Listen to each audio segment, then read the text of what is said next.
G'day guys, my name is Trainer LaxLime, bringing you week 9 of the PGL. We are up against Sketchy Smeargle and the Seattle Smeargles. We have not gone well over the last few weeks. Very close games, they've all been 1-0s, but it's just nothing's really it's just not worked. Last week, I wish I could have got it up, but just work schedule, it's just a nightmare. So I do apologize, but we went down 1-0.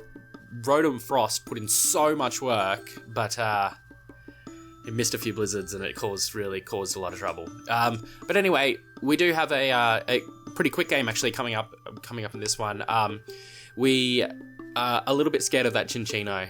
When I started out, I was pretty happy with his team. I knew I could take it on, but it was the Chinchino that was really the problem, and it really depended on what happened there. But you know what? We'll just get in the battle and we will see how we go. So I decided to start out with Uxie. I just really didn't know where I want or who I wanted to start out with. So I thought Uxie was my best bet. I was predicting the Dark Void, but he ends up missing on the first turn. As I go for the U-turn, it does a decent chunk. That's a decent chunk. I do end up going out here and going into Snorlax. I didn't really mind if Snorlax was asleep. I was kind of trying to hope and bait him that I'd have Sleep Talk and he wouldn't sort of do it or whatever, and it'd just be... But even if I didn't have Sleep Talk this thing, but even if I did have Sleep Talk, I think I only had really Body Slam, and it wouldn't have been useful. And Body Slam and Earthquake, so it wasn't really useful. I wanted to switch back out here, and I decided to go back into Uxie, at least to get some U-turn damage off, or set up some rocks or something like that. But he ends up going for the Nasty Plot here. I'm specially defensive, and I know that I would have been able to take at least two of the two Dark Pulses, but with a Nasty Plot up, that's not happening. So Uxie has to go down. I've got to sack it off, which is really annoying, especially defensive wall, within the first 3 turns. Not a good time to lose it. However, I do know that I can come in with my Roserade and just go for a Sludge Bomb, and he'll be gone. Yeah, no problems at all. Sludge Bomb does a fair bit of chunk to most of his team, except for Skarmory. I don't really have anything to do. I am carrying a hidden power. I don't think it must be fire for Skarmory, but I'm Scarf, so I have to switch out. I decided to go into Menifee here just because it gives me an opportunity to set up on him, and I do have Ice Beam for the Skarmory, but he makes a really good prediction and switches out into his Venusaur. I can't stay in because I'm not going to live anything, so I have to switch out, and I decided to go back into Lax. Lax, it probably is my best bet. I can't really do too much damage to him, so I decided to actually go for Curses and hope that I wake up, and don't take too long to wake up. But in typical my fashion lately, pretty bad luck, and I think I stay asleep for about 3 turns. He does go for the Sludge Bomb. I can take a few of them, but not a lot. He decides to go for the Earthquake because I know that Snorlax has less defense than special defense, whatever. But I ran him defensively because a defensive Snorlax does pretty well because you can put some you mess around with the defenses and stuff, and it takes a while. So I do end up waking up and I go for the Curse. Now in retrospect, I probably should have just gone for the Earthquake to get some damage off, and got him down a little bit lower. But it doesn't really matter. So I'm just going to go for the Earthquake. I'll take the Sludge Bomb. I can take at least 2 more. And I do end up getting poison here. It doesn't really matter in the long run. But the Earthquake does a good 30 or so percent. After Snorlax goes down, I know that I can bring in Heracross. As soon as Heracross comes in, something dies. That's pretty much basically something will die. Because even if he switches out in Skarmory, I can go for Rock Blast on the next turn and then eventually kill it because I should be faster than Skarmory. So yeah. So Heracross comes in, Mega Evolution, and then I'm just going to go for the Pin Missile. Pin Missile, I just figured it was sort of my safe bet. Gets you that stab as well, and most of his other mons still took a ridiculous amount of damage to Pin Missile. So I know this is going to kill. It looks a little bit sketchy when I was watching it, because it was sort of going down a little bit too slowly. But with a good 5, I know the Venusaur is going to get taken down. So Venusaur is a threat, so I'm glad that's out of here. But he does end up going into his Clefable next. So I can't stick around on Clefable because if it's got Moonblast, I'm done for.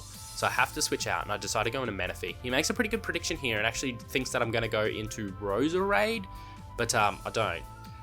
The reason why I went into Menifee is because I wanted to set up a tail, a tail thingy.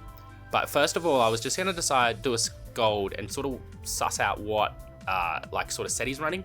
He does end up going for the Moonblast here, which does a decent chunk of damage, which tells me that this thing is probably has some special attacking investment. He may have done that to take out what's it called, Heracross, because I can't really hit. Heracross still hits this thing hard, but not really well.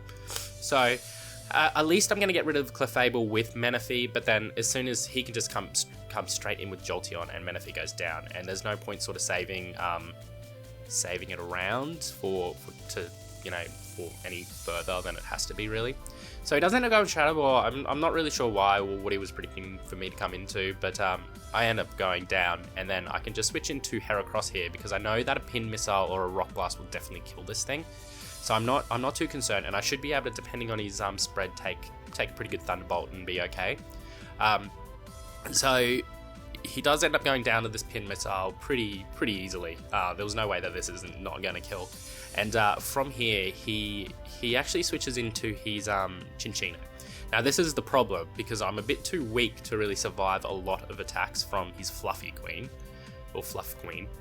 So Tail Slap is going to definitely take me out. I know that I could have survived one Tail Slap from it if I was at a higher HP, but unfortunately I'm not. And I've only really got Roserade and what's the other one? The flappy thing? Flygon left. So Roserade at max does 90% on a Sludge Bomb, which I don't quite get that. So it would have been really good if I did get that 90%, because if they got that 90%, the Life Orb would have actually taken it out. But rolls are rolls. That's how the game works, unfortunately. And then I can just go into my Flygon. I don't think I'm going to be able to outspeed because these things are super quick, but I know that I'll be able to take at least one Tail Slap if I don't get too many critical hits. And then this thing will go down to Life Orb. Now, the other problem is, because I'm so low on HP, that when he brings in Skarmory, I can't really do too much, and Skarmory can just go for a move and kill me, or I'll go down to my Life Orb, which is really disappointing because I actually set up this Flygon to be able to take out Skarmory with Flamethrower, and so I go down to Life Orb. Sketchy ends up getting the victory. It's another 1-0, which is cool. He did say this was the first time he's beat me, and he was super excited, so really, congratulations, man, you deserve it. But that's pretty much all from me. I know this is a week late, but this week's game has been delayed anyway, because I think Anesta from the Detroit Cabellions is on holidays or something. So that hopefully will come up next week. I don't know. It's hopefully I can get that out through in the week, and then we can work it out from there. But thank you guys for watching, and I will catch you guys next time.